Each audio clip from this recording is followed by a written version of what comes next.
मुझे ध्यान आ रहा है कि गुरु महाराज की उदासियों में जब वो कंधार जिले से निकल रहे थे, अफगानिस्तान और आज के मौजूदा पाकिस्तान में एक इलाका आता है जिसे कहते कंधार, और कंधार में एक वली रहता था। मुसलमान उसको बहुत पूछते थे, बड़ा उसका नाम था, बड़ी उसकी शोभा थी। पहले पहल आया तो उसने ऐसी जगह में ठिकाना किया जहां नेचुरल स्वीट वाटर का रिजर्वायर था। वो मीठे पानी का चश्मा था। उस मीठे पानी के चश्मे के पास उसने बैठना शुरू कर दिया। वो खूब अपना चलिया काटता, अल्लाह अल्लाह करता, अपनी बंदगी करता, और वे फिर धीरे धीरे वहीं रहने लग गया। धीरे धीरे आस पड़ोस लोगों को खबर होने लग गई। पीर समझ के, फकीर समझ के सब लोग उसका बड़ा अदब करने लगे। कुछ सालों में आकर के उसकी कुटिया एक बहुत बड़े डेरे में बदल गई। वो होगा ही, जहाँ लोग आएंगे वहाँ माया आएगी, जहाँ माया आएगी वहाँ विस्तार होगा। पर विस्तार बाहर डेरे का होता तो इतना ही काफी था। ये विस्तार वली के अहंकार का भी हो गया। अब वो अपने आप को कुछ समझने लग गया। धीरे धीरे जो तो उसके बताए नियमों से चले, जो इस्लाम का पालन करे, उनको तो वो आशीष देवे। पर अगर कोई उसकी बात न माने या जो उसको लगे कि ये ठीक नहीं है, सबके अपने अपने जो संप्रदाय बन जाते हैं ना, उनके नियम अपने अपने हो जाते हैं। तो जो उसके नियम का पालन न करे उसको वो दंड भी देता था। बड़ा कहर था भाई उसका। कहाँ तो लोग अदब करते थे, अब लोग उससे डरते भी थे कि पीर कहीं नाराज हो गया और किसी बुरी निगाह से देख लिया तो हमारा घर बर्बाद हो जाएगा, हमारे बच्चों को कुछ हो जाएगा, हमारे कारोबार खराब हो जाएंगे, हमारी मौत ही न कहीं हो जाए। डर से लोग बहुत कुछ कर लेते हैं और डर में बहुत कुछ कर लेते हैं। वस्तुओं से, मकानों से, बच्चों से, पैसे से इतना लगाव है कि उसको बचा के रखने के लिए कुछ करना पड़ जाए वो तो कर लेंगे। और ऐसे जो ममता में भरे हुए लोग होते हैं वही फिर डरे हुए लोग भी होते हैं। जिसे ममता न हो उसे डर भी नहीं होगा। Very logically, if we see this, if you have attachment for something or someone, you will be fearful and scared for that person or that object. लेकिन अगर आपके मन में किसी वस्तु या किसी व्यक्ति के लिए कोई ममता ना हो तो आप किसके लिए डरेंगे? कहावत है ना, नंगा नहाए क्या और नंगा निचोड़े क्या। नंगे को कोई फिक्र नहीं है, पर सामान होगा पास में तो फिक्र भी करनी पड़ेगी कि मेरे सामान को कोई चोर न ले जाए, मेरे सामान को कोई लूट न जाए, मैं खुद ही कहीं अपना सामान भूल के कहीं चला ना जाऊं। वली कंधारी के पास इतना जो रुतबा बन गया, इतनी जो उसकी शोहरत हो गई, इतनी उसकी मान्यता हो गई, और जो लोगों की भीड़ें उसके डेरे पर लगने लग गईं, ज्यों ज्यों भीड़ बढ़ती गई त्यों त्यों उसका अहंकार बढ़ता गया। मैंने कहा ही था कि सदगुरु प्यारे का प्यारा भोजन क्या है? What is the most favourite food of guru Maharaj? That is only one and that is your ego. Guru will eat up your ego if given the chance. और ये वाली कंधारी की शायद खुश नसीबी थी, कभी उसने बड़ी ईमानदारी से भजन बंदगी की होगी कि गुरु नानक साहब लौट रहे थे ईरान की तरफ से, और वापिस आते हुए रास्ते में वो कंधार रुकते हैं, और कंधार भी वो ठीक उस पहाड़ी के नीचे आके रुकते हैं जहां ऊपर उसका डेरा था।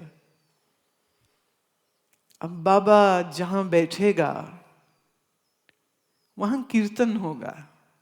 और मैं ये समझती हूं कि कलयुगी जीवों के लिए कीर्तन से बड़ी कोई करामात नहीं, किसी मिरेकल से कम नहीं है, किसी करामात से कम नहीं है। एक राग की समझ रखने वाला एक अच्छा गायक जब गाए तो वो सैकड़ों मन को बांध लेता है। और यहां तो हुजूर खुद गाते हैं, गुरु नानक साहब खुद गाते हैं, मर्दाना संगत करते हैं, रबाब बजाते हैं। और रबाब की तरंगों पर जब गुरु साहब स्वयं गाये करते तो उनकी वाणी उन वादियों में ऐसे फैल जाती थी, तो दूर दराज लोगों के घरों में आवाज जाती, तो हैरान होते कौन है ये, कौन बजा रहा है। समय बड़े अलग थे, लोगों के पास ना टीवी थे, ना रेडियो थे, ना फोन थे, ना इंटरनेट था, तो लोग अपने अपने फोन के कैदी नहीं होते थे।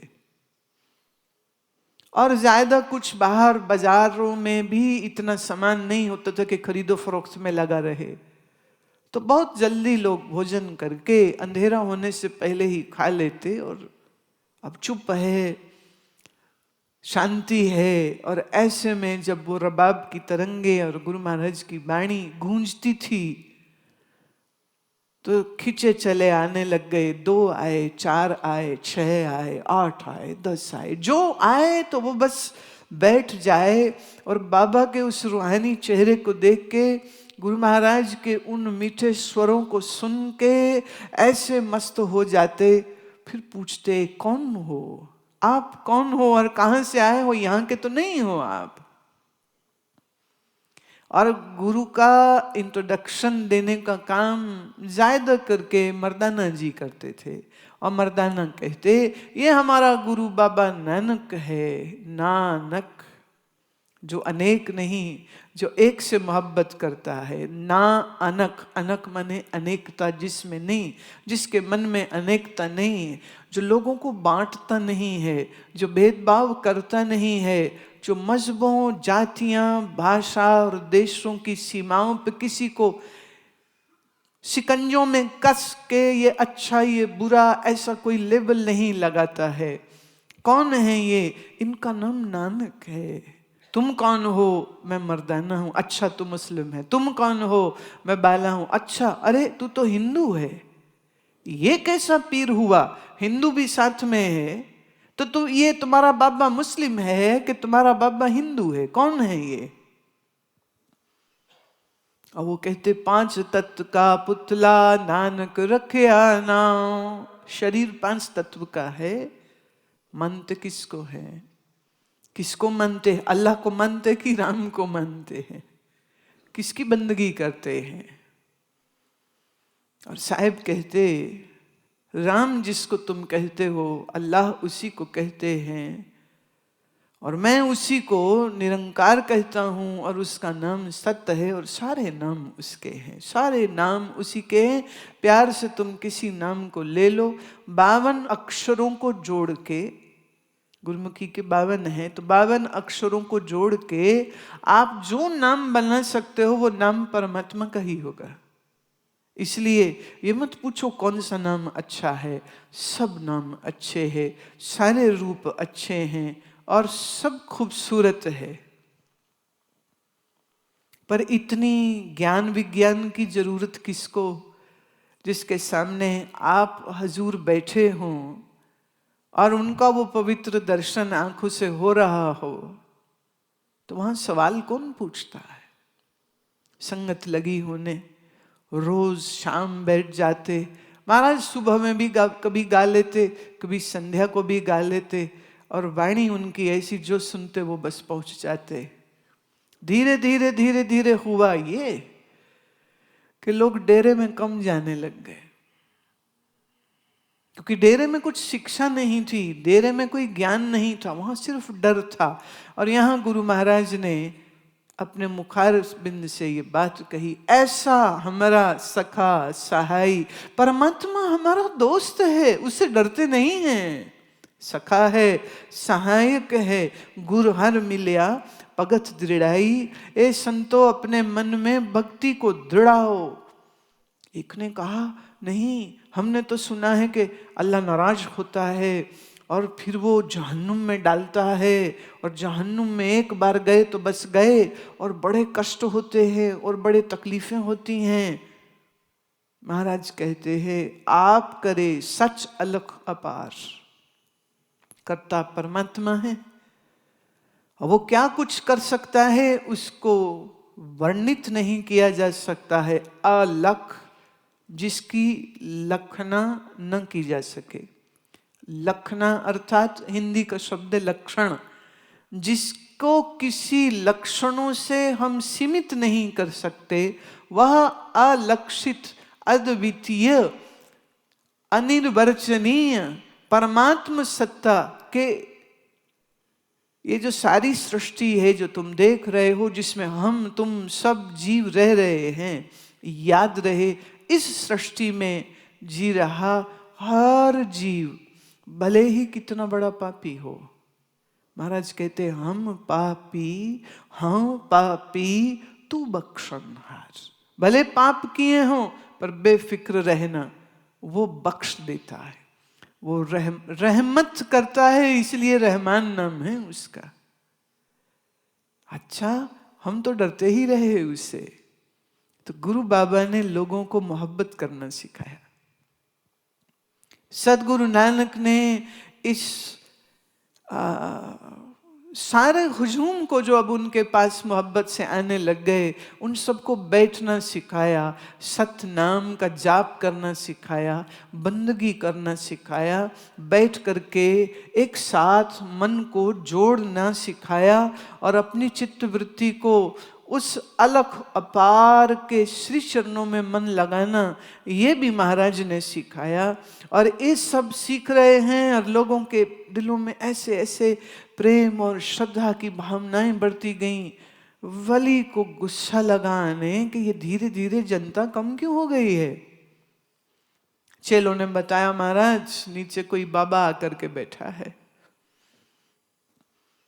नाम नानक कहते हैं, आजकल सब लोग उसके पास जाते हैं। बोले क्या करामाती है?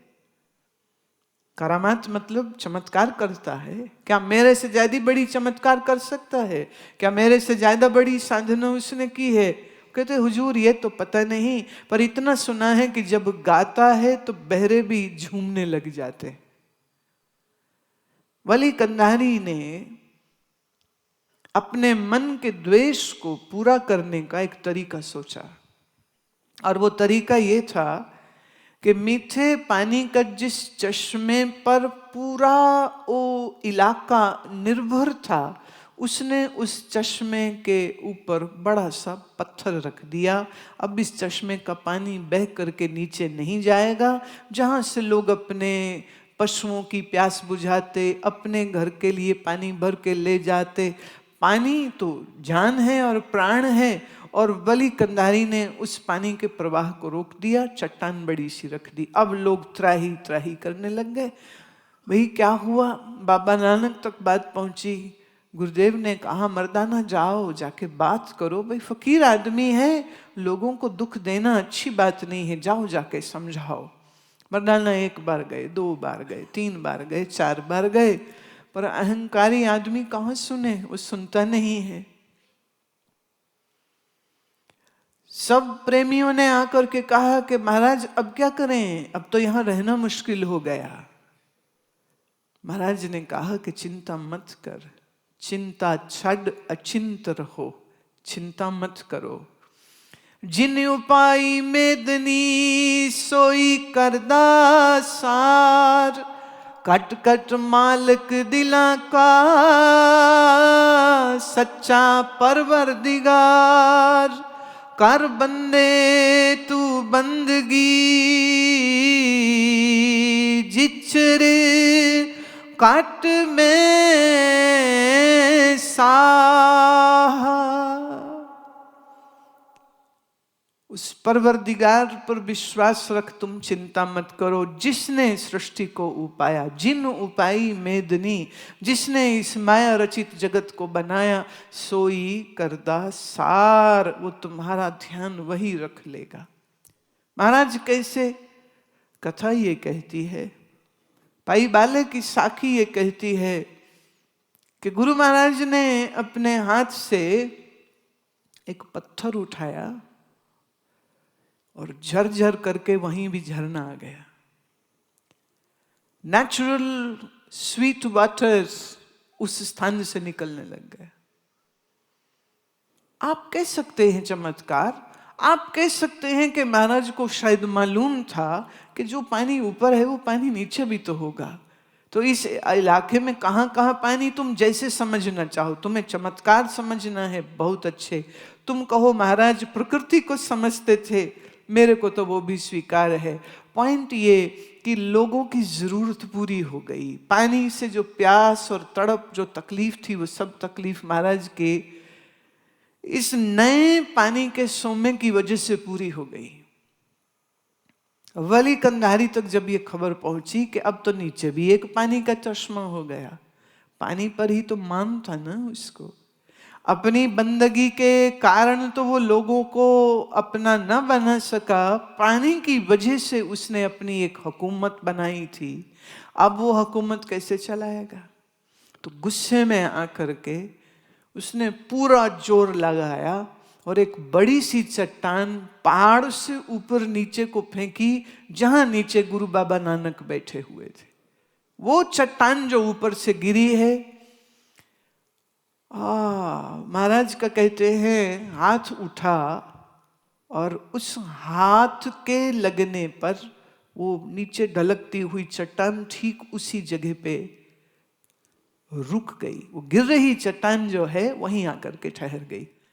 उस चट्टान में प्रेमी लोग जो गए हैं और इस शरीर के जो पिता थे, उन्होंने मुझे ये बात बताई, क्योंकि उस गुरुद्वारे में वो गए हैं, उसको पंजा साहब गुरुद्वारा कहते हैं, जहाँ उनके वो हाथ का निशान का वो जो चट्टान है वो अजीब सी, कहते हवा में ही जैसे बस थोड़ा सा ही हिस्सा जैसे पहाड़ में है, बाकी जैसे नीचे लटकी पड़ी है। और कहते हैं कि महाराज की वो जो हाथ की छुहन उस चट्टान को मिली है, कहते हैं वो चट्टान आज भी वहीं पर है। 550 वर्ष बीत गए, चट्टान वहीं की वहीं है। आज भी जो लोग जाते होंगे वहां पर, ऐसा उनका कहना है कि उस चट्टान को छू छू के सब देखते हैं और कहने वाले अपनी अपनी भावना के अनुसार बहुत सी मीठी मीठी बातें अपनी भावना से वो महसूस वहां जाके करते हैं। तो मीठे पानी का चश्मा भी है, और बाबा को तकलीफ पहुंचाने के लिए, गुरु बाबा जी के शरीर को घात करने के लिए ये जो वली कंधारी ने ऊपर से चट्टान फेंकी, वो चट्टान वो कहते आज भी वहीं लटकी पड़ी है। क्या हुआ? अरे पहले ही महाराज ने कहा ना, जिन उपाई मेदनी सोई करदा सार, कट कट मालिक दिलां का सच्चा परवरदिगार। अब ऐसी बात जिसके जीवन के पोर पोर में से निकल के उसके प्रेमियों, उसके सत्संगियों, उसके साथ संगत करने वालों के हृदय में चली गई। और इस घटना ने तो कुछ यूं माजरा कर दिया कि जिसको नहीं भी मालूम था आज उसको भी मालूम हो गया, और प्रसिद्ध हो गई बात कि बाबा बहुत करने वाला है। और तुम ये जानो तो कंधार के बहुत से प्रेमी आज भी जो गुरु नानक नाम लेवा हैं, वो सिख स्वरूप में हो ना हो, वो भले मुस्लिम हो, लेकिन वो सब श्री गुरु नानक देव महाराज को पीर बाबा बुलाते, बोले हमारा पीर है। वली कंधारी जैसे एक बहुत नामवर फकीर को झुकाया था। अब महाराज तो किसी के साथ न लड़े न झगड़े, प्रेम की जो मूर्त है, कृपा की जो सूरत है, वो तो सब पर कृपा दृष्टि करते हैं। लेकिन जीवन की किन्हीं किन्हीं प्रसंगों में जो वैर करे, जो विरोध करे, उनके अहंकार को समय कहो, वक्त कहो, परमात्मा कहो, वह आप ही तोड़ देता है।